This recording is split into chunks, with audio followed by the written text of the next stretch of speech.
ओम शांति। ओम शांति। ओम शांति। ओम शांति। तो मम्मा की आज की मुरली है। मुरली का टॉपिक है दुखों का कारण क्या है। रिकॉर्ड बजता है। तेरे द्वार खड़ा भगवान। मम्मा ने कहा, ये हम बच्चों का बेहद का बाप दर्द जान करके इसका इलाज करने आया है ना। हमारे पास कौन सा दर्द है? दर्द का मतलब है दुख, अशांति। आज की दुनिया में दुख अशांति है ना, तो दुख अशांति क्यों है, किस कारण है? उसी दुख अशांति के दर्द को जानने वाला एक ही है, क्योंकि उसी के पास ही इलाज है। वो दर्द क्यों जानता है? क्योंकि इलाज भी उसी के पास है। वही हमें सदा सुख और शांति देने वाला है, इसलिए उसे कहते हैं सुखदाता, शांतिदाता। तो उस दर्द को भी वही जानेगा ना। मनुष्य इसका इलाज नहीं कर सकते। मनुष्य टेम्परेरी सुख शांति, टेम्परेरी के लिए कुछ थोड़ा बहुत मिल जाए वो बातें अलग हैं, लेकिन सदा काल का मतलब है 4 जनरेशन, माना आदि मध्य अंत। और आदि मध्य अंत का भी मतलब है शरीर लेते, शरीर में रहते और शरीर छोड़ते सदा सुख, उसको कहा जाता है सदा सुख। तो ऐसा सुख 4 जनरेशन के लिए सिवाय परमात्मा के और कोई दे नहीं सकता। इसलिए बाप कहते हैं कि तुम्हारे इस दर्द को, कि तुम्हारी ये दुख अशांति तुम्हें क्यों आई है, तुम्हारे पास किसने तुम्हारे को ये दर्द दिया, वो मैं जानता हूँ। तो वैद्यनाथ है शिव बाबा, सर्जन है शिव बाबा, बड़े से बड़ा डॉक्टर कौन है? शिव बाबा।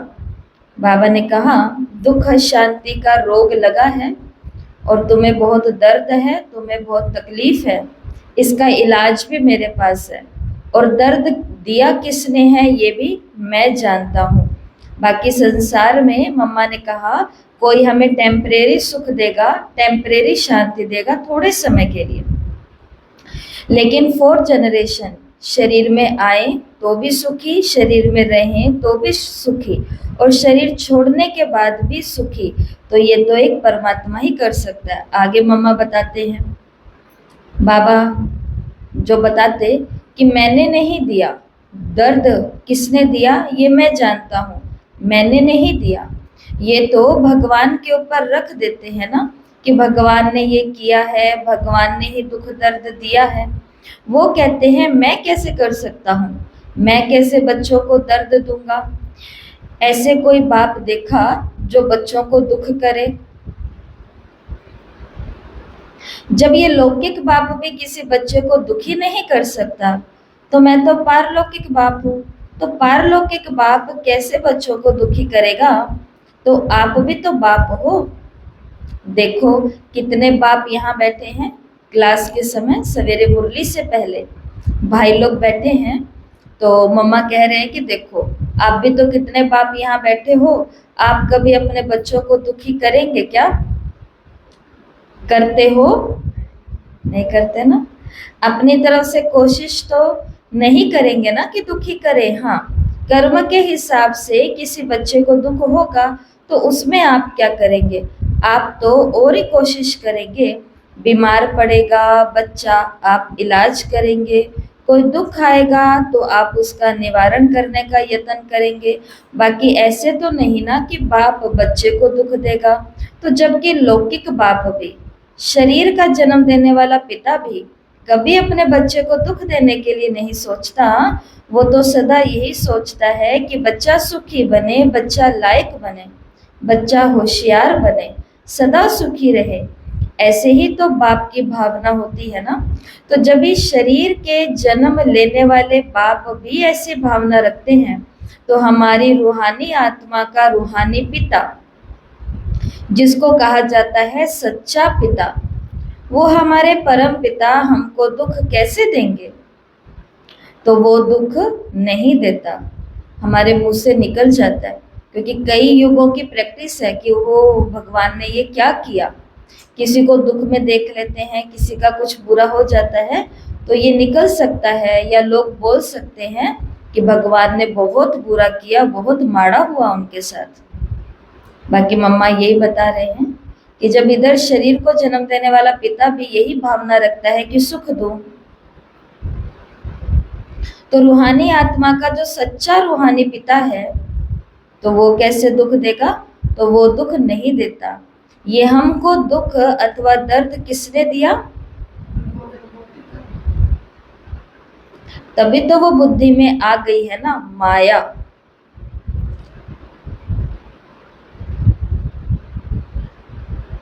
बात की हमको ये दुख दर्द किसने दिया? माया ने। बाप मम्मा ने पूछा माया कौन है? अभी तो जान गए हो ना माया को अच्छे तरीके से। माया कौन है? माया कोई लेडी नहीं है, माया कोई आदमी या औरत नहीं है, माया कोई मोबाइल या लैपटॉप या टीवी या गाड़ी या कुर्सी या बंगला, ये नहीं है। माया कोई बच्चे या कोई पत्नी और कोई पति नहीं है। किसी भी चीज के अंदर अगर हमारा काम विकार आया, कामनाएं आई, किसी भी चीज या व्यक्ति के अंदर हमारा मोह आया, किसी भी चीज या व्यक्ति से हमारा लालच बढ़ा, स्वार्थ बढ़ा, समझ लेना माया आ गई है। मम्मा ने कहा माया को तो अच्छी तरह से समझ गए हो ना, माया का अर्थ भी अच्छी तरह से बुद्धि में आ गया है। ये 5 वाइसेस इसको कहेंगे माया, 5 विकार इसको कहेंगे माया। माया कोई शरीर को नहीं कहेंगे, माया कोई प्रकृति के तत्वों को नहीं कहेंगे। 5 प्रकृति के तत्व अलग हैं, उनको माया नहीं कहेंगे। कई माया समझते हैं उनको, जो भी आंखों से देखते हैं ना, ये शरीर देखते हैं इन आंखों से, तो ये भी माया। और जो भी कुछ इन आंखों से दिखाई पड़ता संसार का, ये सब माया है। इसलिए कई समझते हैं कहीं ऐसा कोई ठिकाना हो जहां इस शरीर में हम आवे ही ना, ऐसे कहीं हम लीन हो जाएं जहां से कभी लौटे ही ना। ऐसे ऐसे बेचारे उपाय सोचते हैं, परंतु मम्मा ने कहा ये बात नहीं है। ये शरीर कोई माया नहीं है। शरीर में तो देवता भी थे ना, शरीर तो भगवान भी लेता है ना, तभी तो उसका अवतरण गाया जाता है। तो उसको भी प्रकृति का आधार लेना पड़ता है, तो आत्मा को भी शरीर का आधार लेना पड़ता है। तो पहली बात बाबा क्लियर कर रहे हैं कि शरीर माया नहीं है, क्योंकि देवताओं को भी शरीर था, और क्योंकि भगवान भी जब अवतरित होते हैं तो वो घोड़े गधे पशु के शरीर में नहीं, वो भी एक मानवीय शरीर लेते, तो शरीर ही है 5 तत्वों का। तो मम्मा ने बताया माया उसको नहीं कहेंगे, माया एक अलग चीज है। वो कौन सी चीज है? ये 5 वाइसेस, तो ये 5 विकार माया है। ये कोई ऐसी चीज, जरूरी चीज नहीं है कि इसके बिना हमारा जीवन नहीं चलेगा या इसके बिना हमारी दुनिया नहीं चलेगी। जैसे पानी है, पानी जल है तो जीवन है। ये वायु या ऑक्सीजन, प्राण ऊर्जा, प्राण वायु जो हम ले रहे हैं, तो ये नहीं होगी तो हमारा जीवन नहीं रहेगा। अन्न नहीं होगा तो हमारा जीवन नहीं रहेगा। बाकी ऐसा तो नहीं है ना कि एक दिन हम गुस्सा नहीं करेंगे तो हम मर जाएंगे। एक दिन हम लालच नहीं करेंगे तो उस दिन हम मर जाएंगे। इसके बिना काम चल सकते हैं या नहीं चल सकते? चल सकते हैं। जब बाबा ने यज्ञ स्थापन किया, और यज्ञ स्थापन की शुरुआत तो बहुत ही जबरदस्त रही, लोगों को साक्षात्कार हो रहे थे, कुटुंब के कुटुंब तन मन धन सहित समर्पित हो रहे थे। 2 साल तक, 1.5 साल तक सब कुछ दी बेस्ट था, चारों तरफ आवाज गूंज उठी थी। लेकिन जैसे ही ऑलमाइटी शिव बाबा ने ब्रह्मा के तन से बोला बी होली, क्या पवित्र बनना पड़ेगा घर गृहस्थ में रहते हुए, तो इतने में परिवार टूटने लगे। इतने में तो थोड़े विरोधी भी आने लगे, थोड़े नहीं ज्यादा। इतने में पिकेटिंग भी हो गई, हड़तालें हो गई। बाबा को कराची भी, हैदराबाद से कराची शिफ्ट करना पड़ा, और कुछ समय के लिए कराची की सारी जिम्मेवारियां जगदम्बा माँ को सौंप करके बाबा अपनी फैमिली के साथ कश्मीर भी चले गए थे। ये बहुत कुछ हुआ उस दौरान बीच में। तो उस समय लोग यही बोलते थे कि विकार नहीं होंगे तो दुनिया कैसे चलेगी। तब भारत पॉपुलेशन में दूसरे नंबर पे था। उसी बीच में 30, 40, 50 हजार ब्रह्मा कुमारियां भी बन गई उस समय से लेकर के आज 90 साल तक में। भारत जनसंख्या में 1 नंबर पर आ गया। तो कुछ आत्माएं अगर विकार छोड़ देंगी तो जीवन रुक नहीं जाएगा या हम मर नहीं जाएंगे। तो मम्मा हमें ये समझाने की कोशिश कर रही है कि कई लोगों की जो मानसिकता होती है ना कि भाई माया नहीं होएगी तो जिएंगे कैसे, माया नहीं है तो जीवन में रौनक ही क्या है। तो मम्मा उनको बता रही है कि ऐसा नहीं है कि इन 5 वाइसेस के बिना कोई जीवन नहीं है या इनके बिना हमारी दुनिया नहीं चलेगी। कई लोग बोलते हैं कि अगर खाएंगे नहीं, पिएंगे नहीं, घूमेंगे फिरेंगे नहीं तो हम इस धरती पर आए किस लिए, हमारा जिंदगी हमारी जीवन ऐसे ही है, वेस्ट है। मम्मा ने कहा यही तो कारण है दुख के। जब से माया का टाइम आया, राज चला, तब से दुख शुरू हुए और बढ़ते बढ़ते देखो आज ये रावण राज, रावण बढ़ता ही जाता है। वो रावण को बढ़ाते, उसकी एफिजी जलाते, बड़ी बड़ी करते हैं ना, तो अभी वो बरस बरस जलाते हैं। तो हर साल में एक बार रावण का पुतला और भी बहुत बड़ा करके जलाया जाता है। और हमारे इंडिया के अंदर जो ये सबसे जो कार्य है या ये जो रिवाज है रावण को जलाने की, तो दिल्ली के अंदर माननीय प्रधानमंत्री जी के हाथों में वो बाण और तीर और ये सब देख करके, तो जब जब जहाँ टाइम है रावण को फूंकने का तो वहां पर सबसे पहले उधर भी लाइव चलता है वो। तो बाबा कह रहे हैं, तो मम्मा कह रही हैं कि एफिजी क्या करते हैं, बड़ी बड़ी करते हैं और बरस बरस उसको जलाते हैं, परंतु जलता ही नहीं है क्योंकि 5 विकार जलते नहीं हैं। वो तो बरस बरस जलाते रहते परंतु नहीं, ये तो प्रैक्टिकल में जलाना है, अर्थात 5 विकारों को खत्म करना है। इसलिए कहते हैं इनको नाश करने के लिए मैं जानता हूं कि ये नाश कैसे करो। उपाय किसके पास है 5 विकारों को खत्म करने का? वही तो बीमारी हमको 5 विकारों की लगी हुई है ना, उसी के कारण हमें दर्द हो रहा है, उसी के कारण हम दुखी और अशांत हैं। लेकिन बाबा को ये भी मालूम है, मम्मा को भी ये मालूम है कि ये 5 विकार इंसान को दुखी कर रहे हैं, ये इंसान जानता भी है। हम ब्राह्मण जानते हैं या नहीं जानते? जानते हैं, लेकिन फिर भी किसके चंगुल में है हम? विकारों के जंगल में है। या विकार नहीं होंगे तो विकारों की फैमिली होगी, कोई तो होगा ही।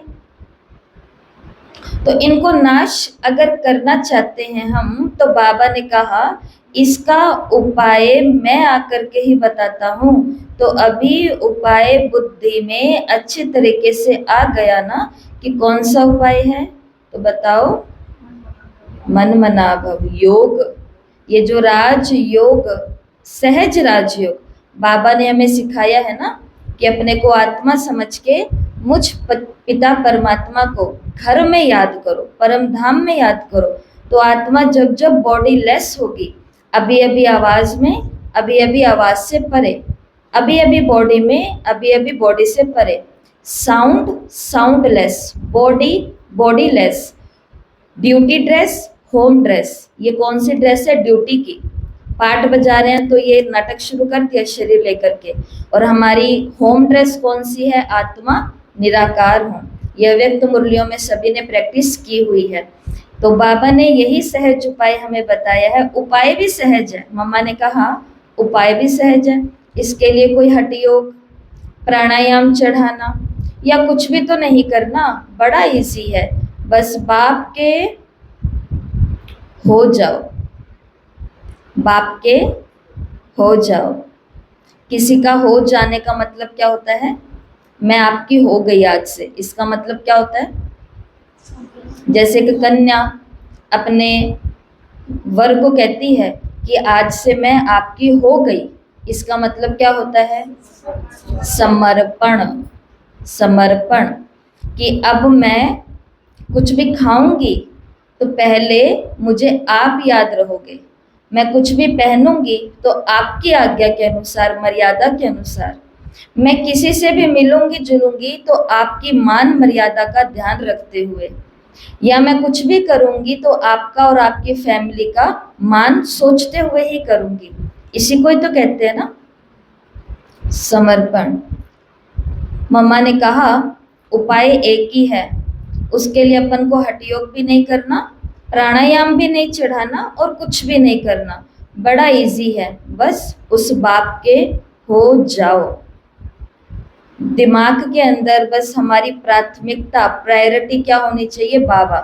पहले बाबा, पीछे सारे, पहले आत्मा, पीछे शरीर। मम्मा की पहली मुरली यहीं से शुरू हुई थी कि पहले आत्मा के बारे में सोचो। जैसे जब हम सुबह नाश्ता करने के लिए बैठते हैं या चाय पानी कुछ भी लेने के लिए बैठते हैं, उससे पहले अपने आप से पूछो कि आत्मा का भोजन हो गया क्या? आत्मा का भोजन हो गया। ज्ञान मुरली अगर मैंने सुन ली तो मुझे हक है ये वाला भोजन खाने का। इसको कहते हैं पहले आत्मा का सोचो, पीछे शरीर का सोचो। फिर पूरा दिन हम शरीर के लिए कमाई करने के लिए भाई लोग जाते हैं, तो वो भाई जब कमाई के लिए जाएं तो उससे पहले वो अपने आप से पूछते हैं कि पहले मुझ आत्मा ने आत्मा की कमाई कर ली क्या, उसके बाद फिर मैं उस कमाई पर जाऊं। और हमारे यज्ञ में ऐसा ही होता था। जो सुबह किसी की सेवा नहीं करता था, यज्ञ की सेवा नहीं करती थी दादियां, तो उस दिन वो सुबह का खाना खाती नहीं थी, क्योंकि अभी हमने कोई सेवा ही नहीं की तो हमें क्या हक है भोजन खाने का।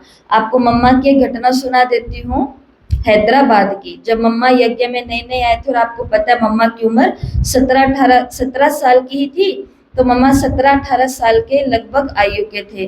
तो उस समय सब लोग आते थे, ज्ञान सुनते थे बाबा से और चले जाते थे। और वहां पर सभी का भोजन होता था, सब लोग खाना खाते थे वहां पर, ब्रह्मा भोजन, प्रसाद। लेकिन मम्मा नहीं खाती थी।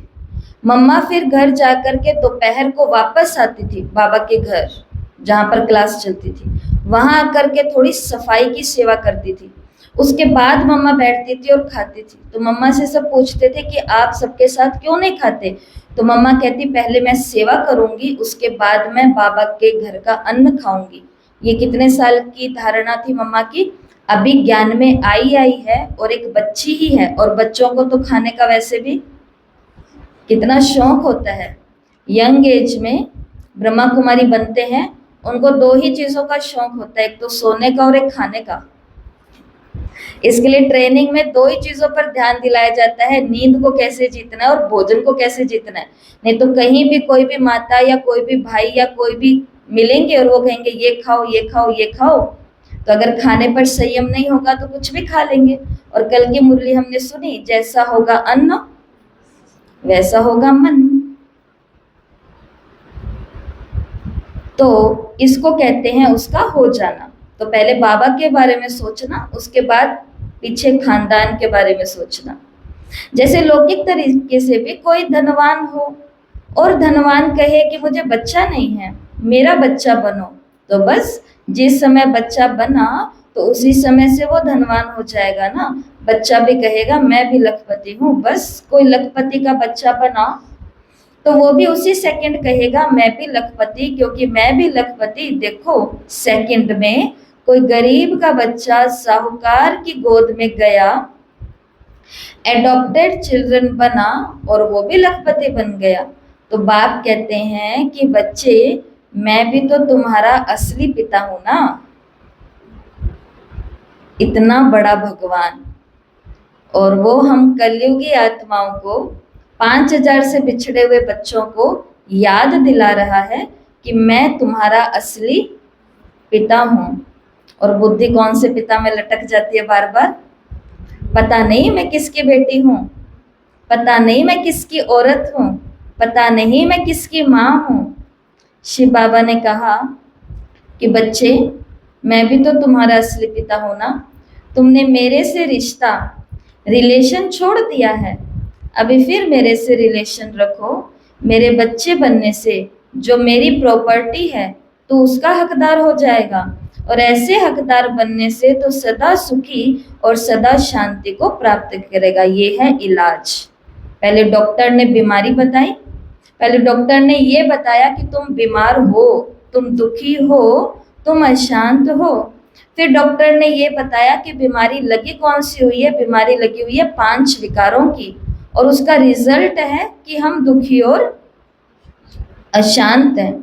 और फिर बताया कि बीमारी का इलाज भी एक ही डॉक्टर के पास है, जो बाय चांस हमारा असली पिता भी है। डॉक्टर भी कौन निकला? असली पिता निकला। और उसका उपाय ये है कि मेरे बन जाओ, मेरे से रिश्ता रखो, तो मेरी प्रॉपर्टी का तू हकदार बन जाएगा, और जैसे ही हकदार बनेगा तो तू सदा सुख और शांति को प्राप्त करेगा, क्योंकि मेरा तो हक तुमको सुख शांति का ही मिलेगा ना। मेरा कोई दुख का थोड़े ही हक है, सुख का है। इसलिए कहते हैं अभी मेरे से रिलेशन रखो। तो बाबा को याद करने का सबसे अच्छा तरीका क्या होता है? बाबा से रिश्ते बनाना।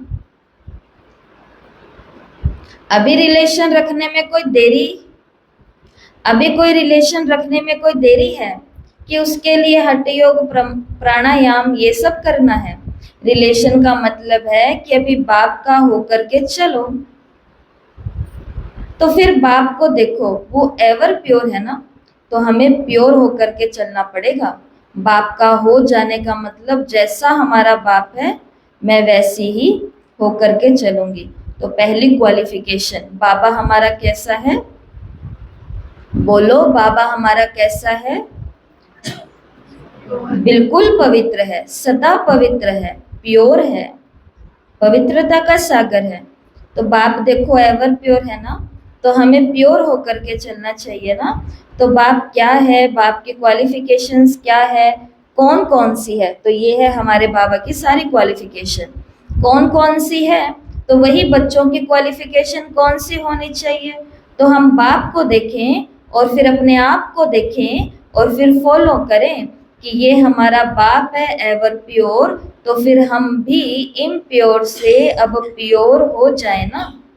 तो हमको भी ऐसा ही बाप के समान अथवा बाप से जो कुछ बल मिलता है उसी को धारण करने का है। तो ये सभी चीजें हैं जो बुद्धि में रख करके और अपनी धारणाओं में हमें आगे बढ़ना है। अभी इसमें क्या डिफिकल्टी है? कुछ भी नहीं। बाबा का हो जाने में कोई डिफिकल्टी है? कोई नहीं है। वो एवर प्योर है और वो कह रहा है तुम भी पवित्र बन जाओ, इसमें कोई डिफिकल्टी नहीं है। हमारे अंदर तो अपवित्र संकल्प आ जाएंगे किसी को भी देख करके, नहीं आते? ईर्ष्या, घृणा, द्वेष, निंदा नहीं आते? आते हैं। तो अब क्या करना है हमको इस जून मास के अंदर अंदर? इस जून मास के अंदर अंदर बाबा की कॉपी करनी है, नकल करनी है, सिर्फ नकल ही करनी है। और बाबा ने, मम्मा ने कहा इसमें क्या डिफिकल्टी है? कुछ भी तो नहीं।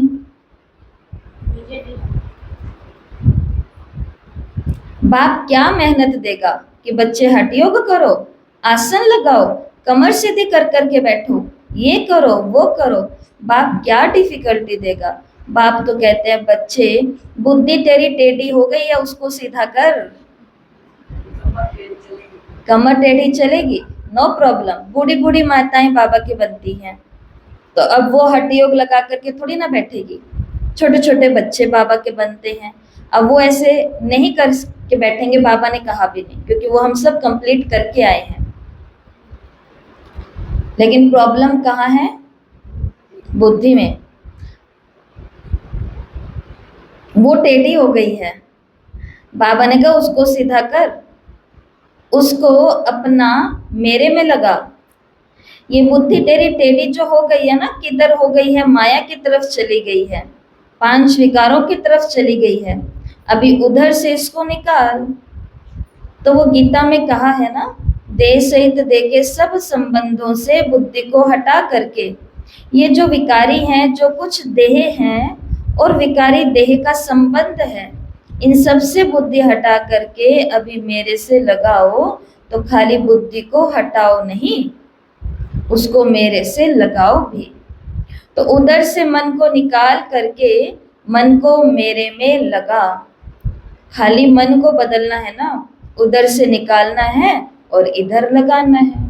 बाकी इसमें आसन या कमर या कोई प्राणायाम, इन्हीं सब बातों को हठ योग साधना आदि की कोई बात नहीं है। ये भले ही मम्मा ने कही है, लेकिन इसका मतलब ये नहीं है कि सोते सोते मुरली सुने हम। कई सारे ब्राह्मण है वो इन्हीं बातों में कंफ्यूज हो जाते हैं। बाबा जब मुरली में कह देते हैं साकार मुरलियों में कि बच्चे तुमको ये पॉइंट्स और कॉपी पेन लेने की कोई आवश्यकता नहीं है, तो जो लेकर के बैठते हैं वो भी छोड़ देते हैं कि कोई आवश्यकता नहीं, बाबा ने तो कहा है। पर बाबा ने अगर कॉपी पेन की आवश्यकता नहीं थी तो बाबा ने इतनी डायरिया क्यों भरी थी फिर? ये उन्हों के लिए है जिन्होंने पहले के सारे होमवर्क कंप्लीट कर लिए हैं, जिन्हों को पॉइंट्स याद रहते हैं और जो सेवा में इतने होशियार हो गए हैं कि जिन्हों को कॉपी खोल के पॉइंट याद करने नहीं पड़ते, पॉइंट सारे यहाँ पर हैं। क्या हमने ये वाला काम कर लिया तो हमें तो नोट्स लिखने पड़ेंगे। इसी प्रकार बाबा ने आज की मुरली में कहा कि कमर सीधी करके बैठने की कोई आवश्यकता नहीं है, लेकिन आप बाबा की एक फोटो ऐसी ला करके दिखा दो जिसमें बाबा और मम्मा योग में बैठे हैं और इनकी कमर टेढ़ी हुई पड़ी हो, या ऐसे हुए पड़े हो, या ऐसे हुए पड़े हो, एकदम हठ योगी बन करके बैठे हैं। शरीर को एकदम वज्र के समान, एक पहाड़ एक पर्वत के समान साध करके बैठे हैं। कल आपको मम्मा का फोटो के साथ में डेली प्रेरणाएं आती है, मधुबन से विशेषताएं, वो भेजी थी। उसके अंदर ही शायद था कल या परसों कि मम्मा और बाबा बच्चों को लेकर के शिव बाबा की याद में बैठते थे। मम्मा भी बैठती थी एक संदली पर बाबा बैठते थे और सामने बच्चे, और ऐसे योग के अंदर ये सब बैठते थे कि 2-3 घंटे तक बस बैठे ही रहते थे। तो वो 2-3 घंटे तक कोई कैसे बैठ सकता है जब वो अपनी बॉडी को एक वज्र के समान, पहाड़ पर्वत के समान, बस एक पत्थर के समान बना लेता है, तभी वो बैठ पाएगा। उसके लिए छोटी छोटी प्रैक्टिस करनी है। दिन में 10 मिनट बैठो कि चलो 10 मिनट में फ्री हूँ, अब मैं योग लगाऊंगी। 10 मिनट आपके घर में जो भी बाबा का कमरा या चित्र आपने जहाँ आसन लगाया हुआ है वहां बैठो, और 10 मिनट के लिए अपनी बॉडी को बोल करके बैठना कि 10 मिनट के लिए कोई हलचल नहीं होनी चाहिए, और 10 मिनट के लिए अपने आप से पक्का प्रॉमिस करके बैठो कि मेरे पैर जहाँ हैं वैसे रहेंगे, मेरे हाथ जैसे हैं वैसे रहेंगे, मेरी गर्दन जैसी है वैसी रहेगी, कुछ नहीं होला। उसी बीच में आपको खारिश भी आएगी, उसी बीच में आपका हाथ चाहेगा कि मैं थोड़ा हिलूं, ऐसे ऐसे करूं, पैर भी कहेगा कि थोड़ा ऐसे ऐसे कर लूं, लेकिन थोड़ी देर 10 मिनट के लिए तो सहन करना है। इससे हमारी कौन सी शक्ति बढ़ेगी? सहन शक्ति बढ़ेगी। जब अचानक से शरीर में कष्ट आता है ना, और जिन लोगों से एक सिर दर्द भी सहन नहीं होता, वो इसीलिए नहीं होता क्योंकि उन्होंने शरीर का थोड़ा सा कष्ट आता है उसी समय खुजली कर लेते हैं, उसी समय कुछ कर लेते हैं, नहीं बैठा जा रहा योग में, खड़े हो जाते हैं।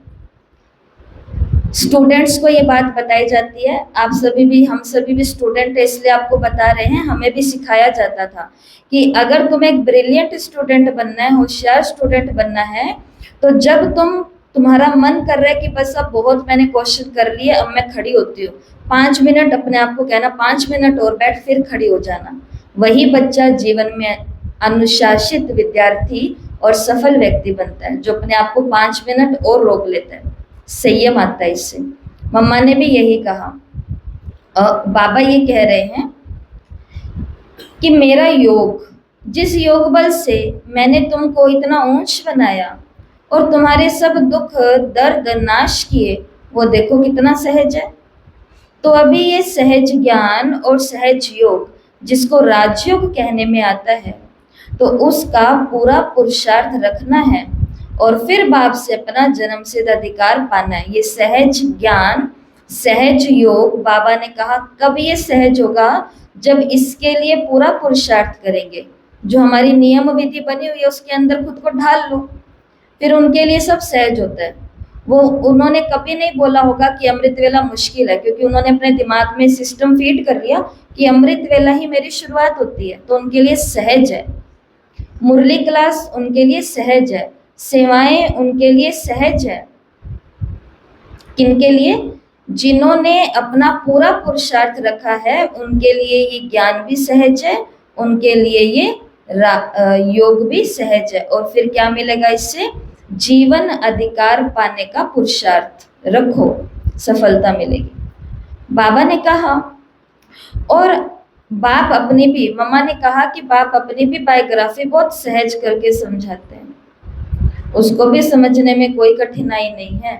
बाप कहते हैं मैं तो निराकार हूँ, लेकिन मैं आकर के जो कर्तव्य करता हूँ, तो मैं कैसे कर्तव्य करता हूँ, तो वो भी बायोग्राफी, मेरी बायोग्राफी तो समझो ना कि मेरे क्या कर्तव्य हैं। तो कर्तव्य की दुनिया यही है, मुझे भी कर्तव्य करने के लिए इसी दुनिया में आकर के कर्तव्य करने पड़ते हैं। ऐसे नहीं कि ऊपर बैठ करके करूं, ऊपर तो साइलेंस है, मैं भी सोल साइलेंस, उधर ऊपर की तो बात ही नहीं है ना। मुझे तो यहाँ आकर के काम करना है। मेरी जो भी महिमा है, ज्ञानदाता, ज्ञान का सागर, तो वो इसी दुनिया के लिए है। जहाँ अज्ञान है वहीं तो आकर के मुझे ज्ञान देना पड़ेगा ना। जहाँ बीमारी है डॉक्टर वहीं तो इलाज करेगा ना। मनुष्य को समझाने के लिए तो समझाने के लिए ही मुझे शरीर लेना पड़ेगा ना। कैसे समझाऊं? आज फिर बाबा ने बोला, कैसे समझाऊं? तुम्हें कोई रास्ता बताओ। ब्रह्मा के तन में क्यों आया, क्यों आया, क्यों आया, क्यों आया? बाबा कहते हैं आप भी कोई रास्ता बता दो, फिर मैं कैसे आता और कैसे तुम्हें समझाता, कैसे अच्छा बनाता।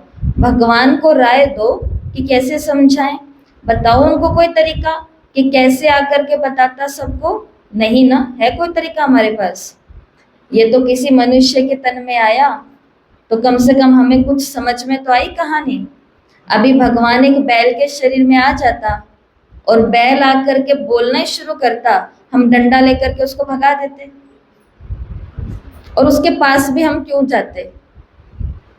भगवान कोई और जीव के अंदर आता, कुत्ते में आ जाता मान लो, उस जीव में भगवान ने प्रवेशता कर ली होती, तो हम तो अपने बच्चों के वो गुलगुले पकोड़े वगैरह बना के उनकी नजरें उतार करके उस कुत्ते को खिला करके आ जाते हैं। क्या करते हम इनका? कुछ भी तो नहीं करते। चूहे में आता तो पिंजरे में उसको डाल देते, सांप बन के आता तो लठ मार करके मार देते उसको। इसके लिए वो मनुष्य के अंदर आया, और मनुष्य में भी यंग एज के अंदर नहीं आया, एक अनुभवी तन के अंदर आया, जिन्होंने 60 साल की उम्र पूरी कर ली थी। बाकी धीरे धीरे इन सभी बातों पर निश्चय होने लग जाता है।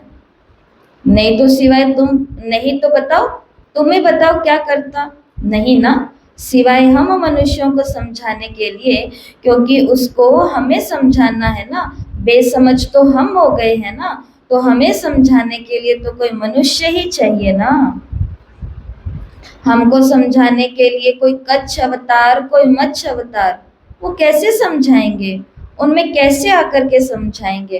तो इसका मतलब ये नहीं है कि हमारे महात्माओं ने, हमारे शास्त्रवादियों ने ये बात गलत कही कि भगवान इन सभी प्राणियों में होता है। उन्होंने भी सही कहा,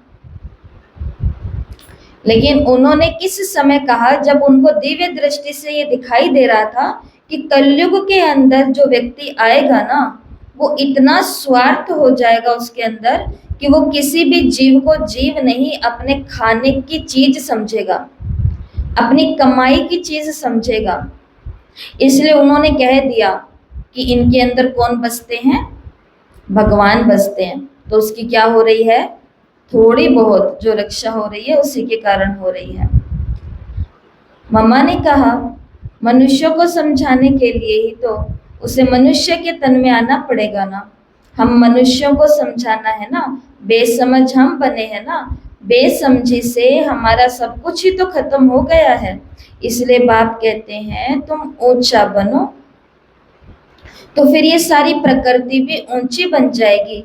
इसलिए बाप कहते हैं बच्चे तुमको ही तो समझना है ना, तो तुम्हारे समझाने के लिए मुझे तुम्हारे जैसा बनना पड़ेगा, यानी मनुष्य तन का आधार लेना पड़ेगा ना, इसलिए मनुष्य का आधार लेकर के आता हूँ और आता भी उसी तन में हूँ जिसका नाम रखता हूँ ब्रह्मा। तो इसमें मूंझने की कोई बात नहीं है। कई बेचारे मूंझ जाते हैं कि ब्रह्मा में परमात्मा आता है, ये कैसे, तभी किस में आवे, कैसे समझाए, ये भी तो एक क्वेश्चन है ना। वो जो सुप्रीम सोल नॉलेजफुल है वो भला ये नॉलेज कैसे देवे, बिना ऑर्गन्स के बोलना, आत्मा बिना शरीर के तो बोल नहीं सकती। आप भी आत्मा शरीर का आधार लेके तो बोलती हो ना। अगर आत्मा निकल जाए फिर आत्मा बोलेगी, कैसे बोलेगा, ना शरीर ना आत्मा, ना आत्मा बोलती है ना शरीर बोलता है, दोनों अलग हो जाते हैं। तो ना शरीर काम का ना आत्मा काम की। आत्मा जब तक शरीर में है तो ये घर की मम्मियाँ कितनी काम की है, मम्मी ये बना दो, मम्मी वो बना दो, मम्मी ठीक रहा करो, मम्मी मम्मी मम्मी। आत्मा जब तक शरीर के अंदर है तो यहाँ के पिता भी हैं, वो भी सब कितने अच्छे हैं, पिताजी ये ला दो, पिताजी वो ला दो, पिताजी फीस जमा करा दो, पिताजी ये कोर्स करा दो, पिताजी वो करा दो। बच्चे भी जब तक शरीर के अंदर है, आत्मा शरीर के अंदर है बच्चा, तब तक बेटा ये कर दो, बेटा वो कर दो, बेटा तुम ही हमें बुढ़ापे में संभालोगे, बेटा तुम ही हमारा करोगे। और जिस दिन ये तीनों प्रकार की आत्माएं अपने शरीरों से अलग हो गई और गलती से भी किसी को दिख गई जो पीछे बचा हुआ है, तो कोई कहेगा आज मम्मी आई थी मुझसे मिलने, क्या कहेंगे, आज मम्मी का भूत आया था, डर जाएंगे। तो जो हमसे डरने वाले हैं, अगर हम उनको बिना शरीर के भी दिख गए, उनके लिए हम बाबा की पढ़ाई को मिस कर देते हैं, उनके लिए हम बाबा की सेवा को मिस कर देते हैं, उनके लिए हम अपने जीवन की धारणाओं को मिस कर देते हैं। और फिर बाबा की तस्वीर क्या क्या के बोलते हैं कि बाबा मैं दुखी हूँ, बाबा मैं परेशान हूँ। किसके कारण दुखी और किसके कारण परेशान है? मम्मा ने पहला उदाहरण क्या दिया, बाप बच्चे को कभी दुख नहीं देता, बच्चा दुखी होता है तो क्यों होता है, अपने कर्मों के कारण, अपने कर्मों के कारण। धारणाओं पर हम नहीं चलेंगे, श्रीमत का पालन हम नहीं करेंगे, बाबा के हम नहीं बनेंगे, तो दुखी ही होंगे कि सुखी हो जाएंगे, और ज्यादा हो जाएंगे दुखी, क्योंकि अब हमको ये और पता चल गया कि भगवान का कहना नहीं मान रहे। गलानी अंदर में क्या होती है, गलानी होती है। इसलिए मम्मा हमको ये समझा रहे हैं कि आत्मा और शरीर दोनों ही कब काम के हैं, जब दोनों इकट्ठे हैं, कंबाइंड है। जब दोनों जीव आत्मा बनते हैं, जीव कहा जाता है बॉडी को, शरीर को, और आत्मा तो आत्मा है। तो जब ये जीव आत्मा यानी दो, जीव और आत्मा, शरीर और आत्मा मिलते हैं, तभी तो देखो, हाँ तभी तो बोलते हो, चलते हो, सब कुछ करते हो। तो दोनों का इकट्ठा होना चाहिए ना। तो आत्मा अलग शरीर अलग तो कोई काम के नहीं। आत्मा कुछ अकेली बिना शरीर के क्या करेगी, और शरीर भी तो डेड बॉडी हो जाएगा ना, आत्मा के बिना कुछ भी नहीं कर सकेगा, कोई भी काम नहीं। तभी तो फिर उसको फिर क्या कर देते हैं, जला देते हैं, कब्र दाखिल कर देते हैं। जो आपने रस्म के मुझ में तो दो ही चाहिए ना, तो परमात्मा को भी अगर नॉलेज देना है तो वो कैसे देगा, शरीर में आकर के ही देगा। अभी वो किसका शरीर लेवे ये फिर समझने की बात है, वो भी फैसला होना चाहिए ना कि भाई किसका शरीर लेवे। ऐसे वैसे का हर किसी का तो नहीं ले लेंगे, हमारा ले लेते बाबा शरीर, हम क्या कर देते, ब्रह्मा बाबा की तरह अर्पण हो जाते हम। एक नाम से, जैसे नाम था दादा लेखराज कृपलानी, लेखराज कृपलानी ये नाम था, इस नाम से उनका नाम पड़ गया प्रजापिता ब्रह्मा। इस बीच में क्या हुआ, दादा लेखराज कृपलानी से, एक बिजनेसमैन से और एक समाज की सेवा करने वाला व्यक्ति या एक संस्था का संस्थापक बन गए। नाम पड़ गया ब्रह्मा, स्थापना करने वाला। इस बीच में क्या हुआ इस आत्मा के साथ में? क्या हुआ? परिवर्तन हुआ। जो मेरा मेरा था वो सारा तेरा तेरा हो गया। 2 पोते थे, तेरे हो गए। बेटे थे, तेरे हो गए। बहू थी तो तेरी, बेटी थी तो वो भी तेरी, पत्नी भी तेरी, मैं भी तेरा, प्रॉपर्टी भी तेरी, चल और अचल, घर भी तेरे, सब कुछ क्या हो गया? तेरा। मम्मा ने कहा ये भी तो फैसला करना पड़ेगा ना कि भाई शरीर भी किसका लेवे जो इतना बड़ा परिवर्तन कर सके। अभी हमसे कोई पूछे, जैसे हमने एक बारी क्लास के अंदर पूछा या पूछते हैं, अभी भी कहीं पर 1 साल पूरा होता है क्लास का, कहीं 3 महीने पूरे होते हैं क्लास के, कहीं किसी के जन्मदिन आ जाता है ज्ञान वाला, तो उनसे पूछते हैं कि आप बताओ आप इस ज्ञान में आने के बाद आपके जीवन में क्या चेंज आया? वो क्या बोलते हैं? पहले मैं लहसुन प्याज, अभी मैं बिना लहसुन प्याज। ये इतना सा परिवर्तन आया है। इसके लिए हमारे तन में भगवान नहीं आया, क्योंकि हम परिवर्तन कितना कर पाए हैं? इतना ही कर पाए हैं। और वो भी बीच बीच में बोल देते हैं, कभी खाना पड़ जाता है, कभी उसका खा लेते हैं, कभी उसका खा लेते हैं, वो भी हमने पूरा नहीं किया अभी तक। तो इसके लिए जिन लोगों को ये डाउट रहता है, जिन भी लोगों को हमारे परिवार में, आस पड़ोस में, जिनमें भी, उनके साथ बैठ करके हमें फैसला करना पड़ेगा कि बताओ भगवान किसके तन में आ सकता है, जो एक विशाल बड़े लेवल पर अपने जीवन में ऐसा परिवर्तन लेकर के आए कि ये पिछले जीवन में जब दादा लेखराज कृपलानी होते थे तो कैसे होते होंगे, ये हमें सोचना पड़े, पढ़ना पड़े, क्योंकि वो तो सारा गुम हो जाए ऐसा। तो मम्मा ने कहा भाई इसका भी तो फैसला करना पड़े ना।